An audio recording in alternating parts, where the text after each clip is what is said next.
வணக்கம் நண்பர்களே, அனைவருக்கும் வணக்கம். இன்றைக்கி நம்ம இந்த ஒரு வீடியோவில் எதை பற்றி பார்க்க போகிறோம் அப்படின்னு பார்த்தீங்கன்னா, ஆசிரியர் தகுதி தேர்வு.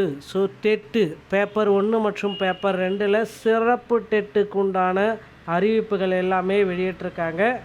யாரெல்லாம் சிறப்பு டெட்டு எழுத தகுதியுள்ள நபர்கள், சிறப்பு டெட்டில் அடுத்த கட்டத்திற்கு நீங்கள் என்ன செய்ய வேண்டும் என்பன பற்றி எல்லாமே இந்த ஒரு வீடியோவில் ஒரு கிளியர் கட்டாக நான் எக்ஸ்பிளைன் பண்ண போகிறேன்.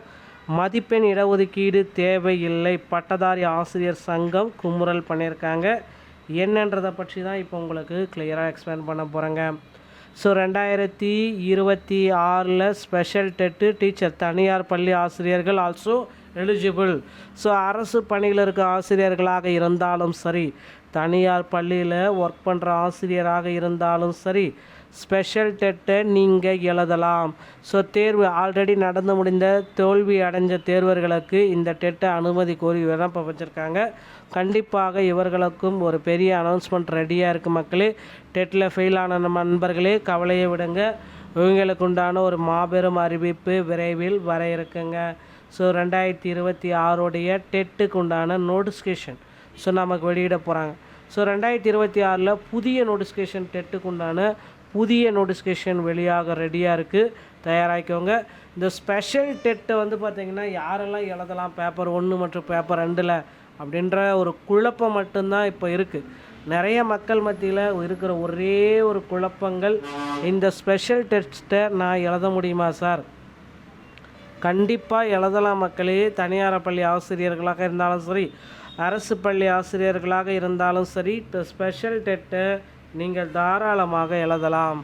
ஆனால் ஒன்று விஷயம், தேர்வில் தோல்வி அடைஞ்சிருக்கீங்க அப்படின்னா உங்களுக்கு உண்டான இன்னொரு டெட்டு ரெடியாக இருக்குது. அந்த டெட்டுக்கு உண்டான அறிவிப்பை ஆசிரியர் தேர்வு வாரியம் வெளியிட போகிறாங்க. அந்த அப்டேட் பார்த்திங்கன்னா இன்னும் ஒரு சில தினங்களில் உங்களுக்கு கிடைத்துருங்க.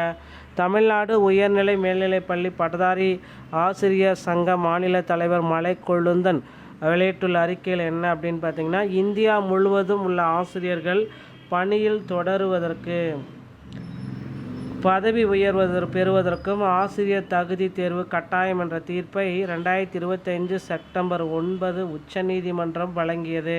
தீர்ப்பின்படி 5 ஆண்டுகளுக்கு அதிகமாக பணியில் காலம் உள்ளவர்கள் பணியில் தொடரவோ அல்லது ஆசிரியர் தகுதி தேர்வில் தேர்ச்சி பெற்றிருக்க வேண்டும் என்ற உத்தரவு பணியில் மூத்த ஆசிரியர்களை அதிர்ச்சிக்குள்ளாக்கிறது.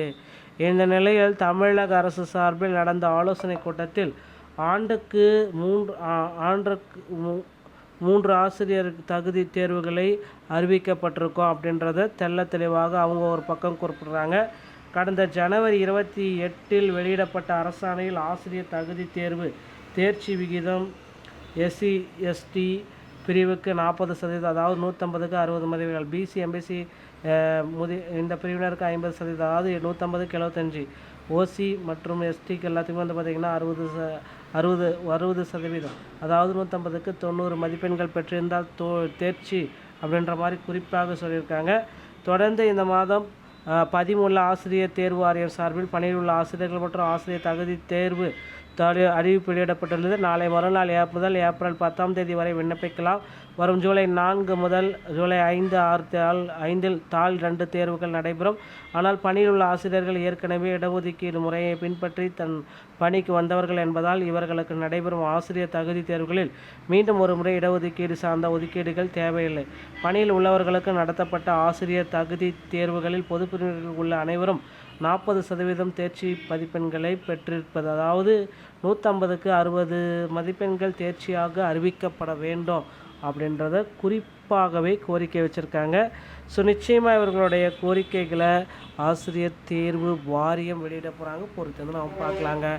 டிஆர்பியில் தற்சமயம் பார்த்திங்கன்னா இந்த டெட் தேர்வில் புதிய அறிவிப்புகள் வர இருக்குது. ஃபெயில் ஆனவங்களுக்கு உண்டான டெட் தேர்வு அனௌன்ஸ்மெண்ட்டை விரைவில் ஆசிரியர் தேர்வு வாரியம் வழங்கியிருக்காங்க. மக்களே, இதற்கான அப்டேட் எப்பொழுது வெளியிடப்பட்டாலும் நம்ம சேனலில் உங்களுக்கு தெளிவாக உடனுக்குடன் கொடுக்கப்படும். மீண்டும் ஒரு நல்ல தமிழுடன் நான் உங்களை சந்திக்கிறேன். நன்றி, வணக்கம், தேங்க்யூ.